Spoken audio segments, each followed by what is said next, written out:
The Brusilov Expedition was a Russian maritime expedition to the Arctic led by Captain Georgy Brusilov, which set out in 1912 to explore and map a route from the Atlantic Ocean to the Pacific via a northeast passage known as the Northern Sea Route. The expedition was ill-planned and executed by Brusilov, and disappeared without a trace. Earlier searches were unsuccessful, and its fate was not known until 2010. The expedition set out from Alexandrovsk on August 28, 1912 in the gunvessel Svyataya Anna, so late in the summer that in October the ship became locked in the polar ice of the Kara Sea off the Yamal Peninsula. Supplies were abundant, and officers and crew prepared themselves for wintering over, hoping to be freed in the following year's thaw. However, during 1913 the sea remained completely frozen. By early 1914 the Svyataya Anna had drifted far north in lazy zigzags with the Arctic ice.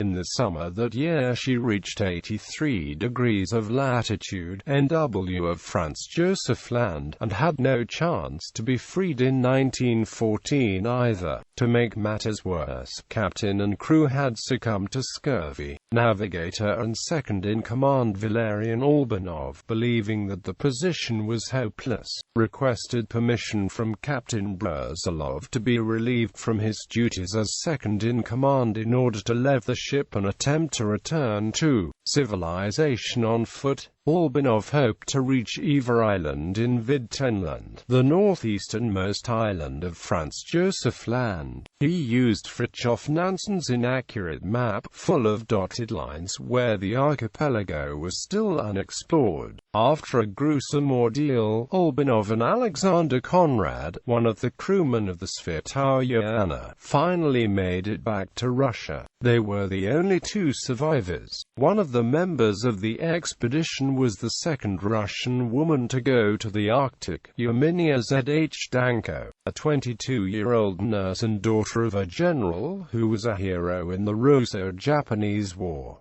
The Svyataya Anna was never seen again. She may have sunk, crushed by the polar ice. It was thought she may have been carried by the polar ice drift until she broke free on the other side of the Arctic. In 1914-15, Otto Sverdrup led a search and rescue expedition aboard ship Eclipse in the Kara Sea on behalf of the Russian Imperial Navy. He aimed to find two missing Arctic expeditions, those of Captain Brusilov on the Svyataya Anna and Vladimir Rusanov on the Gherkules, but found no trace of either expedition. Valerian Albanov made repeated requests to Arctic explorer and Admiral Alexander Kolchak to launch a search expedition for the Svyataya Anna. In December 1919, Albanov traveled to Omsk to confer with Kolchak, but the political turmoil in Russia at the time made a relief mission impossible, and the fate of the expedition was unknown until 2010. Explorers announced in 2010 that they had found the bones of a crew member of Brusilov's expedition. Later in 2010, a crew member's logbook and various other artifacts were found, also on Franz Joseph Land.